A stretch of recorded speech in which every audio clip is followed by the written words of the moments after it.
Con micrófonos o sin ellos, con retraso o sin él, con participación de todos o con algunas ausencias, en fin.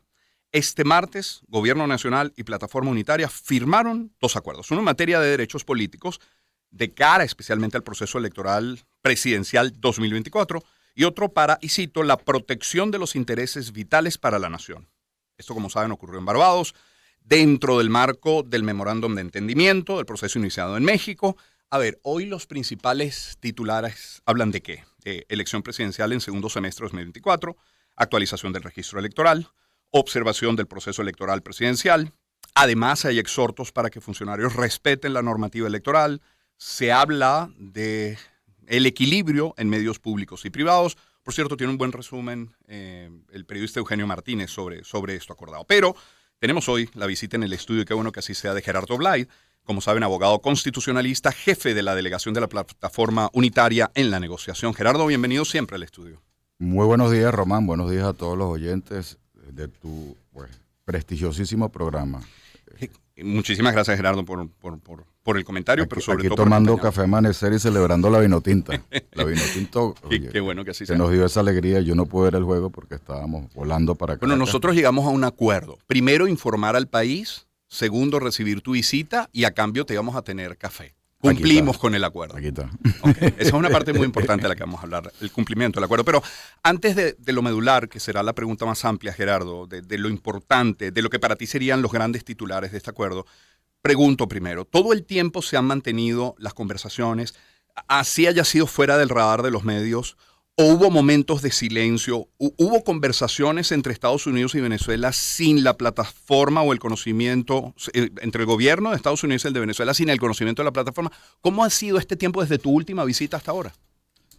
Buena pregunta. Algunas cosas por el tipo, por apostar al éxito de este proceso, en cuyo ayer, dentro de ese proceso, hemos firmado un primer acuerdo parcial de fondo, y quiero decir que es parcial y es primer acuerdo de fondo, porque se había firmado en noviembre un acuerdo para la creación del Fondo Social, pero en lo político, en lo medular, para tratar de resolver la crisis política, social y económica del país, es el primer acuerdo que se firma y es parcial. No como dice el canciller de Colombia, que culmina la negociación. Hubo dos errores allí, tanto incluso creo que de información, del canciller de Barbados en su discurso en inglés, dando la bienvenida a la firma allá como país sede en este momento. Lo dijo, y también hubo otro error del canciller Leiva, que la verdad es que estaba bastante bien informado y no sé por qué cometió ese error. Pero la verdad es que evidentemente, para que un acuerdo salga, hay procesos en los cuales la discreción y estar fuera de los radares y los micrófonos es muy importante. Porque hay que trabajar con muchos intereses y muchas partes. Por un lado, tienes que identificar muy bien cuáles serían los incentivos que tendría Maduro y su gente para sentarse a negociar con la oposición venezolana y lograr acuerdos. ¿Cuáles son los intereses de la oposición venezolana, que tampoco es monolítica, sino que es muy variopinta? Y cómo tratar de llevar esos intereses, la mayoría de ellos, los más relevantes, al proceso y a la mesa de negociación. ¿Y los intereses de Estados Unidos? Porque hoy se habla de un acuerdo entre gobierno y oposición, pero no se menciona Estados Unidos. Yo sería mucho más amplio incluso. Los intereses de la geopolítica mundial y de las democracias y el occidente, incluyendo a los Estados Unidos, ¿cuáles son sus intereses? Y cuáles son los intereses europeos, por ejemplo, que en un mundo que ha cambiado enormemente. Desde la invasión de Rusia a Ucrania hasta los sucesos que están en este momento ocurriendo en el Medio Oriente, que no se sabe qué va a generarse, pero que existe esta alerta mundial tan peligrosa. Hay intereses geopolíticos, hay intereses petroleros, hay intereses de gas, hay intereses en la geopolítica en específico, traerte a Venezuela o sacarlo de ese aro de influencia de países que están en conflicto hoy en día como Irán, Rusia, etcétera, y traerlos hacia acá, hacia el occidente y hacia una geopolítica distinta. Entonces, conjugar todos esos intereses significan reuniones incesantes y constantes con todas las partes, venezolanos primero, luego el régimen y luego, no puedo decir esa palabra aquí creo, Maduro y su gente, y luego definitivamente la comunidad internacional y especialmente nuestros aliados que están comprometidos en una solución pacífica, democrática y en elecciones justas y libres para Venezuela. Cuando hablas de nuestros aliados, ¿son los aliados de la oposición o del país? En primer lugar, creo que hay aliados de la democracia venezolana. En segundo lugar, han identificado nuestros aliados, y cuando yo hablo como de nuestros aliados, hablo como el coordinador de una delegación de la plataforma unitaria en el proceso de negociación. Y nuestros aliados evidentemente son muchos, pero hay unos que tienen un poder en el mundo mucho más importante o más fuerte que otros, cosas de hecho. No voy a calificar. Y que tienen entre manos algo que aspira el Ejecutivo Nacional. Exactamente. Entonces yo no te puedo en este momento revelar qué ha hecho, por ejemplo, el país al que te has referido de manera directa, los Estados Unidos de Norteamérica. Pero si lees declaraciones de sus propios funcionarios, de Brian Nichols, por ejemplo, el subsecretario de Estado, vas a determinar que para ellos es fundamental el regreso de la democracia a Venezuela, que nadie que aspire a ser presidente en Venezuela pueda se le pueda impedir esa aspiración democrática, que haya observación internacional. Si ustedes revisan esa declaración hace un mes y medio, van a ver cuáles, en cuanto a la democracia venezolana, constituyen los intereses del Departamento de Estado de Casablanca, de la administración del presidente Biden. Es un vocero de los más calificados. Sí. Si ustedes, además, entendemos que en ese contexto internacional, los Estados Unidos y su administración, y creo que eso es una aspiración bipartidista, quiere que en Venezuela no solamente haya democracia, sino que se solucione el problema migratorio, que es un problema incluso interno dentro de los Estados Unidos, donde pues muy inhumanamente llega un gobernador de un estado y porque es de un partido montan a nuestros venezolanos en un autobús y los lanzan para otro estado donde el gobernador es y van a un proceso electoral el año que viene. Claro. Entonces se puede convertir esto en un tema electoral interno, o está convirtiéndose en un problema electoral interno. Pero además hay una presión continental para que este problema pueda ser de alguna manera minimizado o bajado, y apuestan a que Venezuela tenga democracia y que tenga además recuperación económica para que eso no siga sucediendo, lo cual creo que compartimos todos los venezolanos. Nos parte el corazón ver a nuestros venezolanos caminando por el continente para buscar un mejor futuro, porque aquí no lo tienen. Esa es una verdad. Ahora, el proceso de negociación o los procesos en general, si se llevan todo el tiempo a los micrófonos, y por eso es que yo no hablo casi, sino que mi trabajo es negociar, que hablen los líderes y que hablen los líderes de los partidos de la plataforma unitaria, creo que es lo correcto. Sin embargo, cuando hay hitos como el sucedido ayer, pues me toca evidentemente salir a explicarlo, lo que firmé y con lo que firmé en nombre de la plataforma firmamos los delegados. Es Gerardo Blay quien nos acompaña. Gerardo, y de lo que firmaste, más allá de lo que son titulares o lo más destacado para la gente, ¿cuáles dirías que son los puntos principales de lo acordado, los más importantes, los destacados, los que sientes que pudieran cambiar el destino, la situación de los venezolanos? Sabes que esta mañana revisé en algo las redes y la principal crítica que conseguí para responderte a tu pregunta era: están firmando que van a cumplir la Constitución y la ley. Sí. Comentario recurrente. Y yo me preguntaba, bueno, es que entonces reconocer en un documento ante la comunidad internacional que en Venezuela no se cumple la Constitución y la ley, porque si lo tienes que firmar, es que simplemente míralo hacia futuro. Y algunos critican que esperaban más que un acuerdo, que es un acuerdo de sesiones entre partes, esperaban casi que una rendición. Y eso no es una negociación ni es un acuerdo negociado. Entonces, en todos los aspectos que se comprometa el Estado y quienes manejan el poder en Venezuela a cumplir la Constitución y las leyes de la República, es fundamental haber logrado eso, porque hasta ahora lo denunciamos siempre y simplemente no lo conseguíamos. En puntos concretos, yo voy a hacer un resumen que además contradicen algo, lo que expresó Jorge Rodríguez ayer en la isla de Barbados después de mi intervención, sí, pero que me voy a referir a lo que está en el texto del acuerdo. No. ¿Y qué está en el texto del acuerdo? Este es el acuerdo original, además, los que están siguiendo la transmisión por YouTube. El primer punto que yo quiero destacar es que el primer acuerdo que contiene este acuerdo, el primero, señala con claridad que las partes reconocen y respetan el derecho de cada actor político de seleccionar su candidato para las elecciones presidenciales de manera libre y conforme a sus mecanismos internos. ¿Eso abre ¿Cuál era la discusión que se tenía aquí? Que los rumores, que viene una sentencia del TCJ, que se iba a acabar con las primarias, que las primarias no se iban a poder celebrar, que ya venía la sentencia. Bueno, en eso tenemos como 2 meses, ¿no? Pero ya va, Gerardo, ayer se conoce también, casi que en paralelo a este anuncio del acuerdo, se esgrime, se da a conocer una sentencia de agosto de 2023, según la cual es, y voy a citarlo, improponible la solicitud de revisión constitucional de la inhabilitación a María Corina Machado como abogado, además constitucionalista. ¿Esto qué quiere decir? Eso no es un recurso, en primer lugar, que haya introducido la candidata o la precandidata María Corina Machado. En segundo lugar, es una solicitud de información que un tercero hizo al Tribunal Supremo de Justicia preguntándole si María Corina estaba inhabilitada y por qué.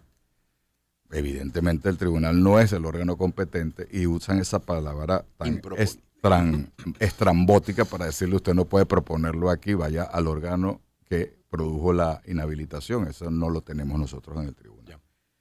Por eso no ha cerrado las posibilidades. Claro, qué buena la aclaratoria. Pero quiero decir que en primer lugar está, al menos formalmente, por primera vez, y si no hubiéramos estado negociando, quizás esa sentencia que anunciaban del TCJ hubiera salido.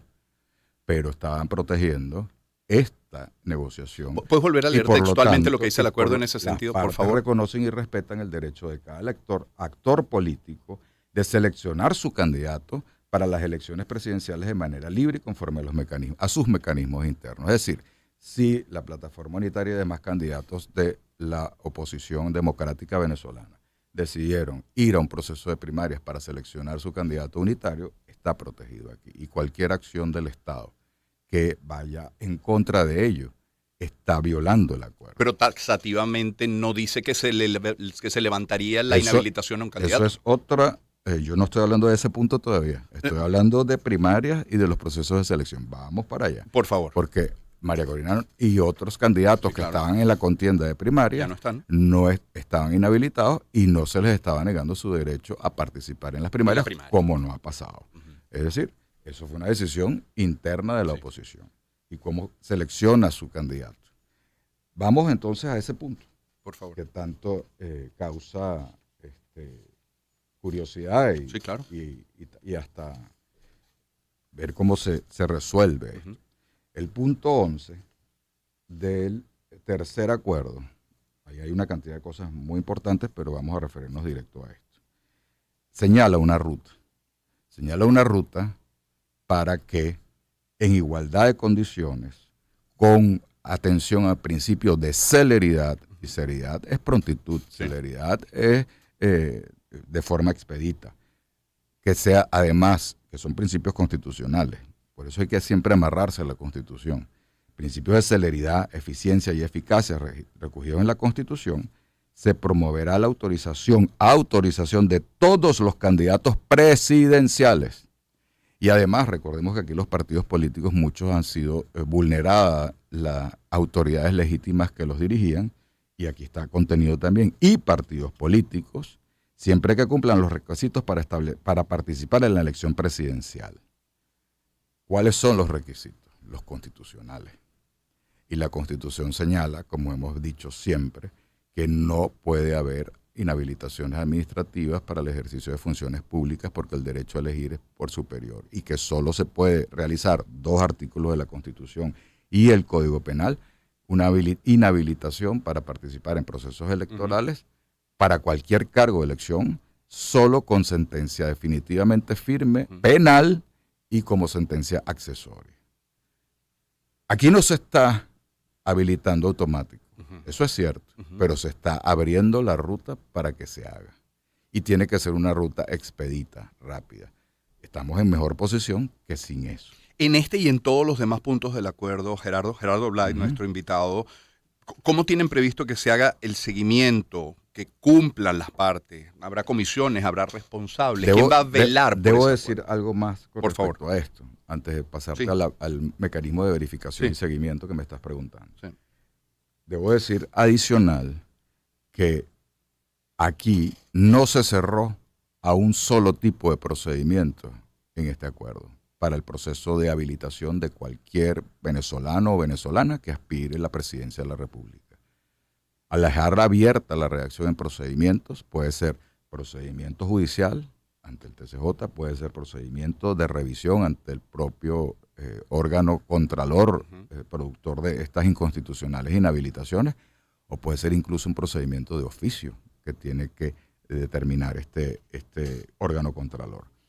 Un órgano contralor que en algunos casos, María Corina Machado, por ejemplo, ni siquiera ha notificado de ningún acto a la inhabilitada, entre comillas, María Corina Machado. No imagínate la barbaridad que notifican a un tercero que va y pregunta si ella está inhabilitada y ahí sale toda una inhabilitación con efectos retroactivos, etcétera. Una de las cosas más bárbaras que yo he visto en derecho.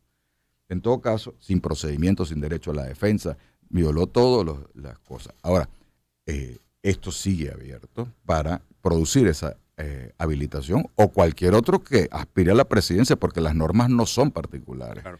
Si mañana Román Locins, que aspira a la presidencia y lo inhabilitan, tiene que garantizársele su derecho a participar. Y para la fecha en que exista la elección presidencial, cuando se inscriban los candidatos, tiene que estar habilitado. En todo caso, eso no lo teníamos, lo tenemos. Y firmado ante la comunidad internacional, firmado ante los garantes, firmado ante los mediadores. Yo debo destacar que a lo mejor no se vio en las cámaras, etcétera, pero en Barbados ayer estaba representantes del Departamento de Estado de los Estados Unidos. Estaba el embajador Paco Palmieri y su equipo, que es concurrente con Venezuela en el caso y vive en Bogotá. Estaba pues Francia, representada por su embajador, que no pudo llegar, la viceministra para los asuntos continentales de América, pero mandó al embajador. Estaba el embajador bueno, también estaba representado Colombia y Brasil por el lado de ellos. Sí. Estaba el representante que viajó desde Holanda, desde los Países Bajos, como país acompañante de todo el proceso. Es decir, hay una comunidad y los que no pudieron llegar han empezado a emitir, como Unión Europea, Unión Europea también estaba representada con su embajador, han empezado a emitir una serie de declaraciones de respaldo al proceso y están muy pendientes del contenido y el cumplimiento de esto. Esa es una fórmula, una parte de lo que significa el mecanismo de verificación y seguimiento. Claro. En el acuerdo se establece que existe ya acordado entre las partes un mecanismo de verificación y seguimiento. Yo no puedo revelar en este momento cuál es, pero existe y va a ser además un mecanismo eficiente. Mientras no se publique, porque hay una regla específica para la publicación de cómo se maneja ese mecanismo. Por ejemplo, anoche cuando yo bajé del avión, que no tenía señal como ningún avión, bueno, no sé, hay algunos aviones muy caros y modernos que sí lo tienen, pero yo no lo tenía. Cuando me conecté a mi teléfono, me avisaron del allanamiento a las casas de residencia de uno de los propietarios de una imprenta que hizo material electoral. Inmediatamente hice la queja a la contraparte y me prometieron que en las próximas horas ese señor estaba libre de toda responsabilidad. Estoy pidiendo información hasta ahora, no me han confirmado, pero sería bueno que me confirmaran tanto los que me pidieron el auxilio como o la denuncia, no un auxilio, porque es mi trabajo que se cumpla lo que se firma, y que el régimen tampoco, el régimen no, se me vuelve a salir. Maduro y su equipo no me han informado todavía, o su equipo negociador no me ha informado de esa red. ¿De los presos políticos se habla en ese acuerdo? Eso es una muy buena pregunta. Hay gente que aspiraría a que un acuerdo dijera que existen presos políticos, que existen torturas, que existen detenciones arbitrarias, que existe violación de derechos humanos. Eso no lo va a contener un acuerdo, y menos cuando tú le dices a la otra parte que firme una confesión. Eso es una rendición. Sin embargo, existe un mecanismo que no está público, mediante el cual, pero sí hay una referencia en nuestro acuerdo de manera clara, al respeto a los derechos humanos, y eso significa la necesidad de la convivencia, el diálogo y el respeto a esos derechos humanos necesitan ejecutarse. Si ustedes, no sé cómo decir sin pasar yo la raya de lo que puedo decir, pero en la medida en que este acuerdo se va a ir desarrollando, y apenas se firmó ayer por la tarde, van a ver si las partes cumplimos, que empiezan a ser liberados muchos de nuestros presos políticos. Y eso es parte de los gestos alrededor del acuerdo y de la ejecución del acuerdo. No puedo revelar más porque normalmente hay gente que dice, no te acordaste de los presos o no hiciste nada por los presos, o ustedes no están como delegación y oposición democrática olvidándose de los presos. No hay un día que nosotros no pongamos el tema de los presos políticos sobre la mesa. No hay un día que la lista de presos no esté absolutamente, actualizada y se entregue a la contraparte. Voy a llamarlo así para no volverme a equivocar por los problemas de hablar de ese tema. No hay un día en que no se priorice ese tema. Ese tema va a empezar a ser solucionado y además exigiendo que la puerta giratoria no exista. Porque si no, no solucionamos el problema de raíz. Gerardo Blay es nuestro invitado. Gerardo, todo esto que logra la plataforma unitaria a través de la firma de este acuerdo, ¿es a cambio de qué? Porque, a ver, el gobierno nacional toma esta serie de decisiones que de seguro no todos a lo interno aplauden o acompañan, porque hay tendencias distintas dentro de lo que aparenta ser muy monolítico. Le toca entonces ahora a quién dar qué a cambio. No se ha mencionado, por ejemplo, la flexibilización o levantamiento de las sanciones, que era una de las principales, si no la más importante exigencia del Ejecutivo. Si ustedes leen este acuerdo como está, y si hacemos una lectura objetiva, y ya está publicado, van a ver que la mayoría de las concesiones las establece los órganos del poder, los que están en el poder. En el sentido, abrir el registro electoral para los venezolanos y los extranjeros, los venezolanos que están en Venezuela y en el exterior, avanzar en las auditorías, aceptar quienes no aceptaban, por ejemplo, las misiones de observación calificadas para los procesos. Las aceptaron el 21 y se había cerrado las puertas. Y ahora está la Unión Europea, está el Centro Carter, está la misión de expertos, que para nosotros es fundamental que esté en todas las etapas del cronograma electoral cumpliéndose, para que haya una observación robusta.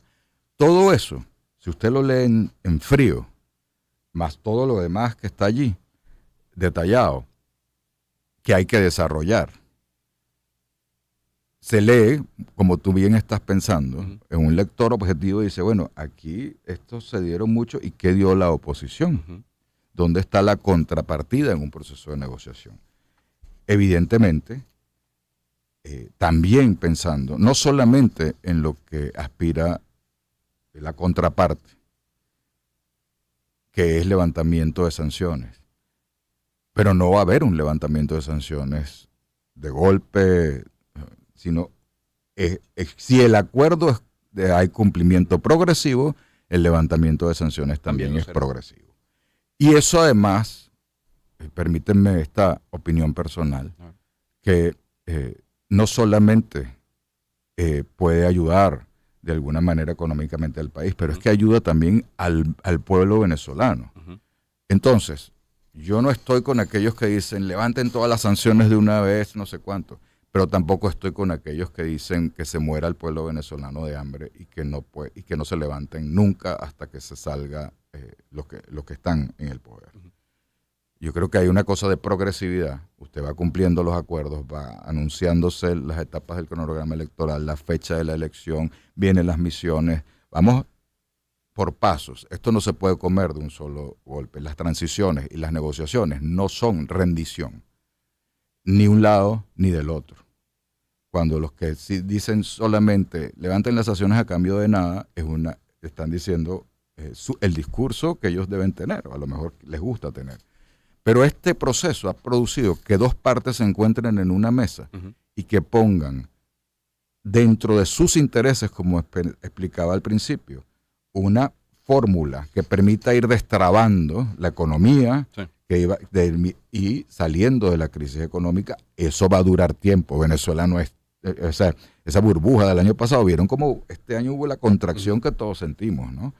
La segunda cosa, ir destrabando la crisis política y evidentemente ir destrabando la crisis social. No es mi naturaleza ser negativo, no lo soy, de hecho, trato de ser muy positivo cada día, pero bueno, una faceta de este trabajo nuestro es ponernos en los zapatos del otro, ser, como dicen coloquialmente, abogado del diablo. Ese es tu trabajo. El escepticismo que puede generar en alguno cuando se habla de los organismos del Estado, de las instituciones del Estado, pensar en esto que en papel luce tan bonito, pero considerando, por ejemplo, que el presidente del CNE fue contralor en su momento y fue quien llevó adelante las inhabilitaciones, no genera ruido.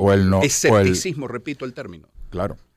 Fíjate, cuando en los procesos de negociación, una parte que ejerce todo el poder se siente fuerte o se siente que tiene que comenzar el proceso de nuevo, recomenzar el proceso de nuevo, normalmente trata de ponerse en una posición de mayor empoderamiento para sentarse con otras cartas más fuertes a las cuales acudir para negociar y exigir contraprestación por esas cartas. Es lo normal. No es lo bueno, no es lo deseable, pero es lo que sucede. El proceso no termina con este acuerdo. Yo quiero recordar que esto se llama primer acuerdo parcial. Parcial para condiciones, vamos a ponerlo en términos muy cristianos y que todos entendamos. Es un acuerdo de condiciones para la elección presidencial. Pero la agenda del memorándum de entendimiento suscrita en México, que invito a que la relean, es pública, allí están los temas de reinstitucionalización del país. Ahí está, por ejemplo, que hay que negociar qué va a pasar con los poderes públicos, entendiendo que no están en este momento constituidos como dice la Constitución. Y valga la redundancia, pero es que tengo que referirme a ello porque la Constitución es la que señala que el Poder Judicial tiene que ser autónomo e independiente, que los poderes las instituciones del Poder Ciudadano también lo tienen que ser, que tiene que haber un fiscal autónomo, que tiene que haber un contralor autónomo, que tiene que haber un defensor del pueblo autónomo. Todo eso. Entonces, si no nos amarramos a la Constitución para las exigencias de esta nueva etapa o fase del proceso de negociación, como nos amarramos para esta anterior. Amarrarnos todos. Todos. Es nuestra gran salvación para los procesos. Es decir, estamos reconociendo que no existen instituciones independientes autónomas y queremos autonomía e independencia en esas instituciones. Queremos venezolanas o venezolanos probos como magistrados, como contralor, como defensor, como fiscal, que no respondan a una línea política. Todo eso es lo que entra ahora a negociarse. ¿Y qué más entra a negociarse? Entra a negociarse también cómo estabilizar la economía, eso es verdad. Y entra a negociarse duro. ¿Por qué? Porque también el hambre del pueblo venezolano hay que atenderla. Pero todo tiene que ir en equilibrio y en progreso. No puede ir en entregas. ni ellos van a capitular, Sí. ni nosotros vamos a capitular, ni la comunidad internacional va a capitular. Entonces estamos todos tratando de enlazar intereses, algunos son comunes, otros no. Sí. Donde si fueran todos comunes no habría negociación. Y en ese Y sentido, no hay transiciones, estimado Román. Sí. Hay dos tipos de transiciones. Para hacerlo muy simple, la teoría de las transiciones, tú has tenido aquí a gente muy experta, y John, por ejemplo, etcétera. Pero usted tiene transiciones que vienen por quiebre o transiciones que vienen por negociación. Transiciones que vienen por quiebre, bueno, la parte que venza sobre la vencida impondrá las reglas y casi que firma una capitulación de todo y se entrega. Esas son transiciones abruptas. Y hay transiciones definidas por procesos de negociación en los cuales hay que ir cediendo para ir buscando la transición hacia la democracia. Que no tenemos democracia, sí, que no se cumple la Constitución, sí, que no hay reglas de juego claras para los procesos electorales, sí, pero hemos conseguido un avance importante para el proceso presidencial. Vamos a seguir trabajando para obtener más respeto, primero, no más, respeto a los derechos humanos, y eso significa, cuando tú hablas de derechos humanos que están por encima incluso de la Constitución de los países, estás hablando del cese de persecuciones arbitrarias, de detenciones arbitrarias, de violaciones de derechos humanos, tales como, yo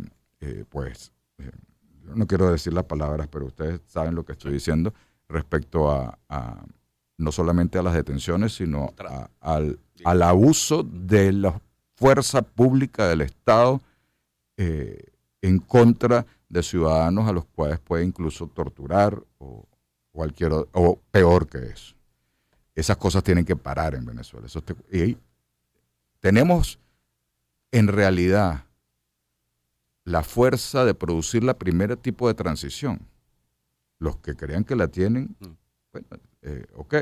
Los que creemos que lo que le conviene incluso por la reconciliación real de un país, que va a tener que reconciliarse, y para que podamos convivir con reglas de juego que nos sirvan a todos, y con respeto el uno al otro, y sin abuso de poder y con imperio de la ley, tenemos que mantenernos, al menos eso creemos, la mayoría de la oposición democrática venezolana, en la ruta de la negociación.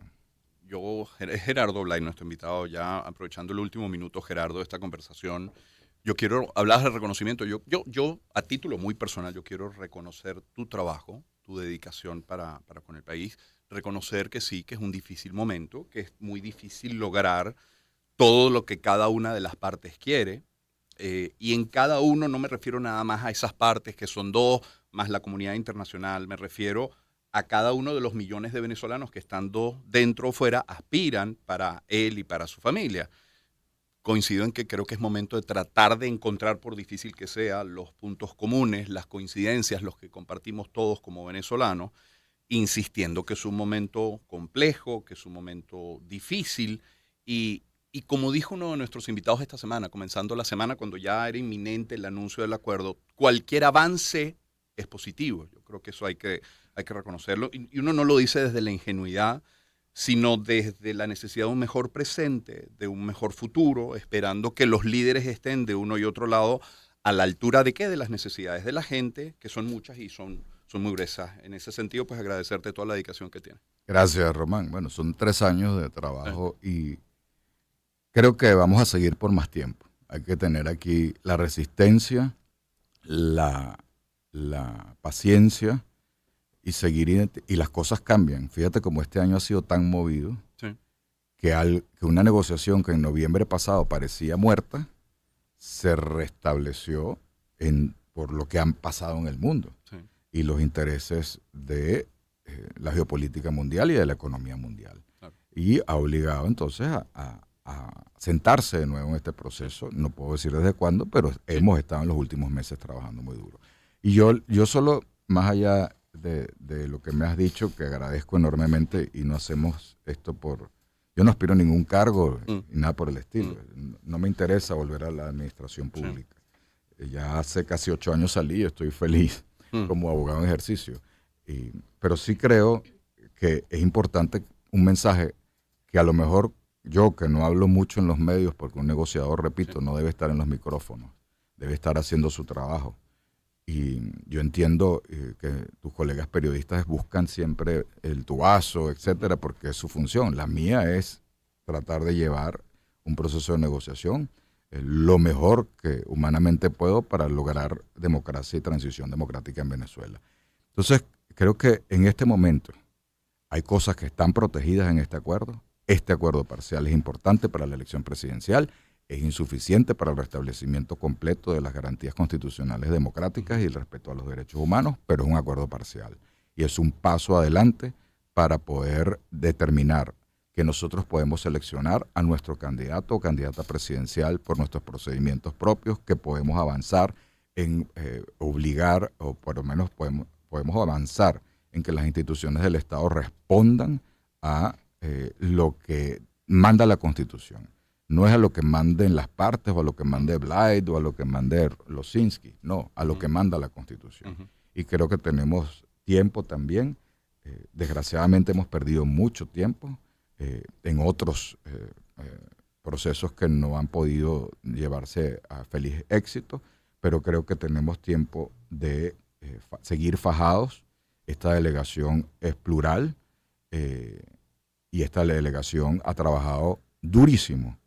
A mí solamente me toca es ser la cabeza, coordinar, pero ha trabajado durísimo cada uno de los partidos. Debo hacer una mención muy especial al compañero Lester Toledo de Voluntad Popular, que ha hecho un trabajo enorme para que este acuerdo se diera a la luz, más allá de todos los otros miembros, pero con él hubo una situación especial ayer, que no quiero referir públicamente, ya él sacó un comunicado de su partido, pero no pudo firmar el acuerdo ayer, y nuestro trabajo es que pueda Voluntad Popular y su delegado también suscribir los próximos acuerdos y mantenerse en la mesa de negociación.